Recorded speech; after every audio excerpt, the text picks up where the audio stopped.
বিসমিল্লাহির রহমানির রহিম। এই জুলাই আগস্ট মাসে বাংলাদেশে যে যুগান্তকারী পরিবর্তন সংগঠিত হয়েছে তার প্রেক্ষিতেই আজ আমি বিশ্ব সম্প্রদায়ের এই মহান সংসদে উপস্থিত হতে পেরেছি। আমাদের গণমানুষের, বিশেষ করে তরুণ সমাজের অফুরন্ত শক্তি আমাদের বিদ্যমান রাষ্ট্র কাঠামো ও প্রাতিষ্ঠানিক আয়োজনগুলো আমূল রূপান্তরের এক নতুন সম্ভাবনার দ্বার উন্মোচন করেছে। আমাদের ছাত্র ও যুব সমাজের আন্দোলন প্রথম দিকে মূলত ছিল বৈষম্য বিরোধী আন্দোলন, পর্যায়ক্রমে তা গণ আন্দোলনের রূপ নিয়েছে। এরপর সারা পৃথিবী অবাক বিস্ময়ে দেখেছে কিভাবে সমগ্র বাংলাদেশের মানুষ একনায়কতন্ত্র, নিপীড়ন, বৈষম্য, অবিচার ও দুর্নীতির বিরুদ্ধে রাজপথ ও সামাজিক যোগাযোগের মাধ্যমে দৃঢ়ভাবে রুখে দাঁড়িয়েছিল। আমাদের ছাত্র জনতা তাদের অদম্য সংকল্প ও প্রত্যয়ের মাধ্যমে একটি স্বৈরাচারী ও অগণতান্ত্রিক শাসন ব্যবস্থা থেকে আমাদের মুক্তি এনে দিয়েছে। তাদের এই সংকল্পের মধ্যেই আমাদের দেশের ভবিষ্যৎ নিহিত, যা এই দেশকে বিশ্ব সম্প্রদায়ের মাঝে একটি দায়িত্বশীল জাতির মর্যাদায় উন্নত করবে বলে আমি বিশ্বাস করি। এই গণ আন্দোলন রাজনৈতিক অধিকার ও উন্নয়নের সুবিধাবঞ্চিত বাংলাদেশের আপামর জনসাধারণকে ঐক্যবদ্ধ করেছে। বাংলাদেশের মানুষ উন্নয়ন কর্মকাণ্ডকে অন্তর্ভুক্তিমূলক অংশীদারিত্ব রূপে দেখতে চেয়েছিল। আমাদের জনগণ একটা ন্যায্য, অন্তর্ভুক্তিমূলক ও কার্যকর গণতন্ত্রের জন্য লড়াই করেছে, যার জন্য আমাদের নতুন প্রজন্ম জীবন উৎসর্গ করেছে। আমাদের এই তরুণীরা যে প্রজ্ঞা, সাহস ও প্রত্যয় দেখিয়েছে তা আমাদের অভিভূত করেছে, সারা বিশ্ববাসীকে অভিভূত করেছে। বন্দুকের গুলি উপেক্ষা করে বুক পেতে দাঁড়িয়ে গিয়েছিল আমাদের এই তরুণরা। অবৈধ রাষ্ট্র ক্ষমতার বিরুদ্ধে প্রবলভাবে সোচ্চার হয়েছিল আমাদের তরুণ তরুণীরা, স্কুল পড়ুয়া কিশোর কিশোরীরা। তারা নিঃসঙ্গ চিত্তে উৎসর্গ করেছিল তাদের জীবন। শত শত মানুষ চিরতরে হারিয়েছে তাদের দৃষ্টিশক্তি। আমাদের মায়েরা, দিনমজুরীরা ও শহরের অগণিত মানুষ তাদের সন্তানদের কাঁধে কাঁধ মিলিয়ে নেমেছিল রাজপথে। তপ্ত রোদ, বৃষ্টি, মৃত্যু ভয়কে তোয়াক্কা না করে তারা সত্য ও ন্যায়সঙ্গত আকাঙ্ক্ষার বিরুদ্ধে দীর্ঘকালব্যাপী রাষ্ট্রযন্ত্রকে পরিচালনা করার অশুভ ষড়যন্ত্রকে পরাভূত করেছিল। জনগণের এই আন্দোলনে আমাদের জানামতে প্রায় 800-এরও বেশি জীবন আমরা হারিয়েছি স্বৈরাচারী শক্তির হাতে। উদারনীতি, বহুত্ববাদ ও ধর্মনিরপেক্ষতার উপর মানুষের গভীর বিশ্বাস থেকেই বাংলাদেশ রাষ্ট্রের অভ্যুদয় হয়েছিল। 1971 সালে যে মূল্যবোধকে বুকে ধারণ করে আমাদের গণমানুষ যুদ্ধ করেছিল, সেই মূল্যবোধকে বহু বছর পরে আবার জেনারেশন জি, যে প্রজন্ম জি, নতুনভাবে আমাদেরকে দেখতে শিখিয়েছে। এরকমটি আমরা দেখেছিলাম 1952 সালের ভাষা আন্দোলনে, বাংলাকে মাতৃভাষা হিসেবে প্রতিষ্ঠার সময়। বাংলাদেশের এই অভ্যুত্থান আগামী দিনগুলোতে বিশ্বের বিভিন্ন প্রান্তে মানুষকে মুক্তি ও ন্যায় বিচারের পক্ষে দাঁড়াতে প্রেরণা যোগাবে। আমাদের মুক্তি ও গণতান্ত্রিক আকাঙ্ক্ষাকে বাস্তবে রূপ দিতে আমি তাই আজ বিশ্ব সম্প্রদায়কে আমাদের নতুন বাংলাদেশের সঙ্গে সম্পৃক্ত হওয়ার উদাত্ত আহ্বান জানাচ্ছি। মাননীয় সভাপতি, যে রাষ্ট্র কাঠামো দুঃসহ হয়ে গেছে তার পুনর্গঠনের জন্য আমাদের তরুণরা, দেশের আপামর জনসাধারণ একমত হয়ে আমার এবং আমার উপদেষ্টা পরিষদের উপর আস্থা রেখে সরকার পরিচালনার এক মহান দায়িত্ব আমাদের উপর ন্যস্ত করেছে। এই দায়িত্ব গ্রহণের পর আমরা গভীর বিস্ময় ও হতাশার সঙ্গে মুখোমুখিভাবে দেখতে পাচ্ছি কিভাবে সর্বগ্রাসী দুর্নীতি একটি কার্যকর গণতান্ত্রিক ব্যবস্থাকে ধ্বংসস্তূপে পরিণত করেছে।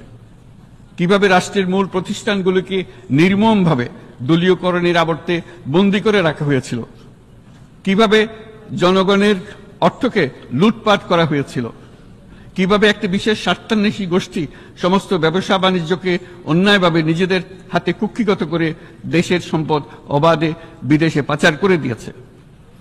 এক কথায় কিভাবে প্রত্যেকটি পর্যায়ে ন্যায়, নীতি ও নৈতিকতা অদৃশ্য হয়ে গিয়েছিল।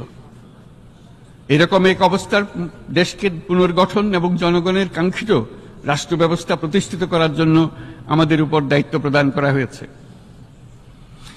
অতীতের ভুলগুলোকে সংশোধন করে একটা প্রতিযোগিতামূলক ও শক্তিশালী অর্থনীতি এবং ন্যায়ভিত্তিক সমাজ ব্যবস্থা গড়ে তোলাই এই মুহূর্তে আমাদের মূল লক্ষ্য। বর্তমান পরিবর্তিত পরিস্থিতিতে সকল রাজনৈতিক দল এখন স্বাধীনভাবে তাদের মতামত প্রকাশ করতে পারছে। যেই সব ব্যক্তি বা প্রতিষ্ঠান রাষ্ট্রীয় কাজ ও সিদ্ধান্ত গ্রহণ করার প্রক্রিয়ায় সম্পৃক্ত, তাদের প্রত্যেকের জবাবদিহিতা নিশ্চিত করাই আমাদের অগ্রাধিকার। আমরা মানুষের মৌলিক অধিকারকে সমুন্নত ও সুরক্ষিত রাখতে দৃঢ়প্রতিজ্ঞ। আমাদের দেশের মানুষ মুক্তভাবে কথা বলবে, ভয়ভীতি ছাড়া সমাবেশ করবে, তাদের পছন্দের ব্যক্তিকে ভোট দিয়ে নির্বাচিত করবে, এটাই জাতির আকাঙ্ক্ষা এবং এটাই আমাদের লক্ষ্য।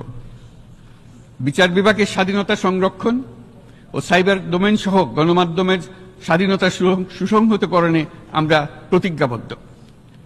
আমাদের একজন কৃষক বা একজন শ্রমিকের সন্তানও যেন সমাজের সর্বোচ্চ শিখরে পৌঁছতে পারে, সেই লক্ষ্যে বিশালকার অবকাঠামো নির্মাণের বদলে স্বাস্থ্য ও শিক্ষা খাতে বরাদ্দ বৃদ্ধির আমরা গুরুত্ব আরোপ করছি।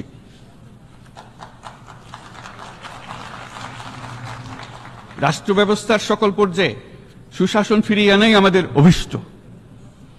বাংলাদেশে যেসব আন্তর্জাতিক, আঞ্চলিক এবং দ্বিপাক্ষিক চুক্তির পক্ষভুক্ত, সেগুলো প্রতিপালনে আমাদের সরকার বদ্ধপরিকর।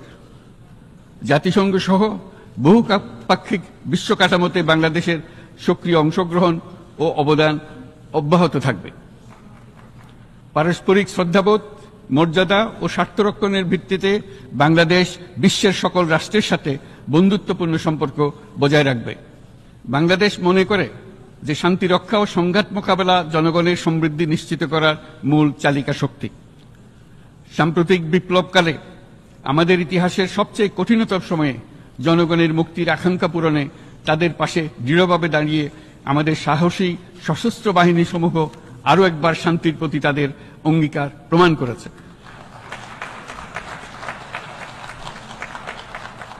এটা সম্ভব হয়েছে শান্তি রক্ষায় আমাদের অঙ্গীকারের কেন্দ্রবিন্দুতে মানবাধিকারকে স্থান দেওয়ার ফলে।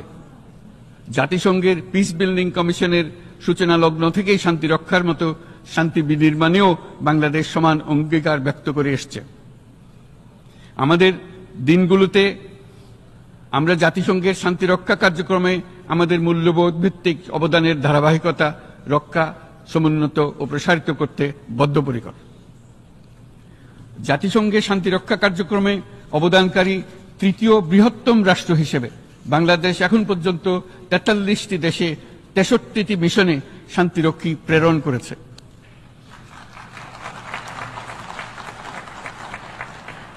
বসনিয়া থেকে শুরু করে কঙ্গো পর্যন্ত বিশ্বের বিভিন্ন প্রান্তে এসব মিশনে দায়িত্ব পালনকালে 168 জন বাংলাদেশি শান্তিরক্ষী নিজেদের জীবন বিসর্জন দিয়েছে। আমরা আশা করি যে কোনো অবস্থায় নানা প্রতিকূলতা সত্ত্বেও জাতিসংঘের ভবিষ্যৎ শান্তিরক্ষী কার্যক্রমগুলোতে বাংলাদেশের প্রতিরক্ষা বাহিনীর সদস্যরা একইভাবে অবদান রাখার সুযোগ পাবে। মাননীয় সভাপতি, আমাদের সকলের বাসস্থান এই পৃথিবী বৈশ্বিক অগ্রাধিকারগুলোকে সঠিকভাবে নির্ণয় করতে আগ্রহী। জলবায়ু পরিবর্তন আমাদের সকলের অস্তিত্বের প্রতি হুমকি স্বরূপ। এই গ্রীষ্মে সর্বকালের রেকর্ড ভঙ্গকারী তাপদাহ আমাদের জলবায়ুজনিত পরিবর্তনের কথা স্পষ্টভাবে স্মরণ করিয়ে দিয়েছে।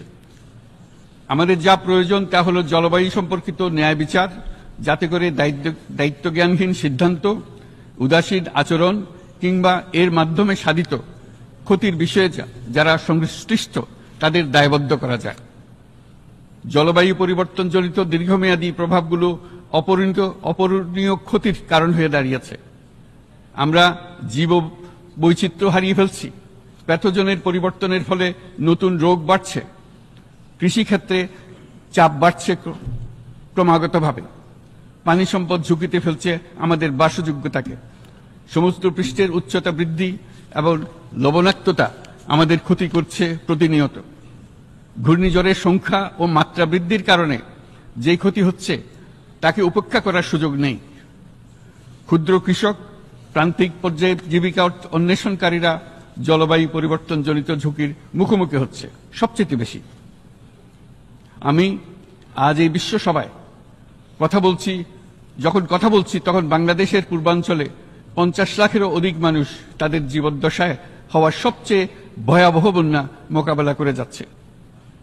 মহাসচিব গুতেরেস আমাদেরকে দেখিয়েছেন যে বিদ্যমান পরিক্রমা অব্যাহত থাকলে বিশ্বের গড় তাপমাত্রা 2.7 ডিগ্রি সেলসিয়াস বৃদ্ধির দিকে অগ্রসর হতে থাকবে।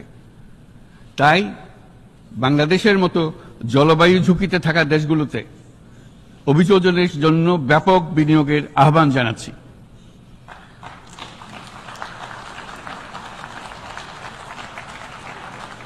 এছাড়াও উদ্ভাবনী শক্তির প্রয়োগ, অতিরিক্ত অর্থায়নের মাধ্যমে লস এন্ড ড্যামেজ ফান্ডকে কার্যকর করা আমাদের জন্য অত্যন্ত গুরুত্বপূর্ণ। একইভাবে আমাদের প্রয়োজন প্রযুক্তির সহজলভ্যতা, সক্ষমতা বৃদ্ধি। নির্দিষ্ট করে বললে আমাদের দরকার জীবন রক্ষাকারী প্রযুক্তি, বিশেষত কৃষি, পানি এবং জনস্বাস্থ্য খাতে, যেখানে ক্ষুদ্র ক্ষুদ্র উদ্ভাবন এবং সমাধানসমূহ ঝুঁকিতে থাকা জনগোষ্ঠীকে রক্ষা করতে পারে। জলবায়ু সংকটের মোকাবেলা এবং বৈশ্বিক অর্থনীতি সুসংহতকরণে আমাদের যুগপৎভাবে কাজ করতে হবে। বিশ্ব সম্প্রদায় এখন কার্বন মুক্ত পৃথিবী গড়ে তুলতে মনোযোগী হচ্ছে। বিশ্বের অধিকাংশ মানুষকে এই ধরনের পরিবর্তনের সুফলভোগী করতে হলে নেট জিরো পৃথিবীর দিকে আমাদেরকে অগ্রসর হতে হবে। বাংলাদেশের মতো দেশগুলোকে সাথে নিয়ে যেতে হবে। তা না হলে পারস্পরিক দায়িত্ববোধের মাধ্যমে পারস্পরিক সমৃদ্ধি অর্জনে আমাদের সার্বজনীন অঙ্গীকার পূরণে পিছিয়ে পড়ব আমরা। এই ক্ষেত্রে আমি বিশ্বাস করি সমগ্র বিশ্ব একসাথে 3-0 লক্ষ্য অর্জনের ধারণা বিবেচনা করে দেখতে পারে, যার মাধ্যমে আমরা শূন্য দারিদ্র্য, শূন্য বেকারত্ব এবং শূন্য নেট কার্বন নিঃসরণ অর্জন করতে পারি। যেখানে পৃথিবীর প্রতিটি তরুণ তরুণী চাকরি প্রার্থী না হয়ে বরং উদ্যোক্তা হিসেবে নিজেকে প্রতিষ্ঠিত করার সুযোগ পাবে। তারা যেন এই সম্পদের সীমাবদ্ধতা সত্ত্বেও নিজ নিজ সৃজনশীলতার বিকাশ করতে পারে, যেখানে একটি ব্যবসায়িক উদ্যোগ সামাজিক সুফল, অর্থনৈতিক মুনাফা এবং প্রকৃতির প্রতি দায়িত্বশীলতার মধ্যে একটি চমৎকার ভারসাম্য আনতে পারে, যেখানে সামাজিক ব্যবসার মাধ্যমে যে কোনো ব্যক্তি ভোগবাদী জীবনধারা থেকে উত্তরণ করে সামাজিক ও অর্থনৈতিক পরিবর্তনের সৃজনশীল শক্তি হিসেবে নিজেকে প্রতিষ্ঠিত করতে পারে।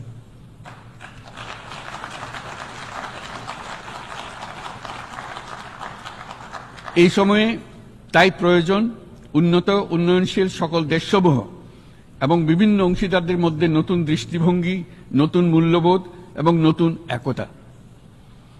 সামগ্রিকভাবে এই লক্ষ্য অর্জনে জাতিসংঘ ব্যবস্থা, জাতীয় আঞ্চলিক পর্যায়ে সরকারসমূহ, সকল ব্যবসা প্রতিষ্ঠান, বেসরকারি অংশীজন এবং দাতব্য সংস্থাগুলোকে একসঙ্গে কাজ করতে হবে।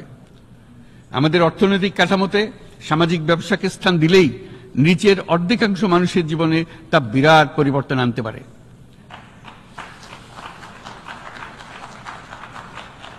এই পদক্ষেপ একই সঙ্গে জলবায়ুর ধ্বংসাত্মক গতিকে সফলভাবে রোধ করতে পারে এবং বাজার ব্যবস্থার মাধ্যমেই এই মীমাংসা হতে পারে। এ বিষয়ে আমি মহাসচিব গুতেরেসের বিশেষ দৃষ্টি আকর্ষণ করছি।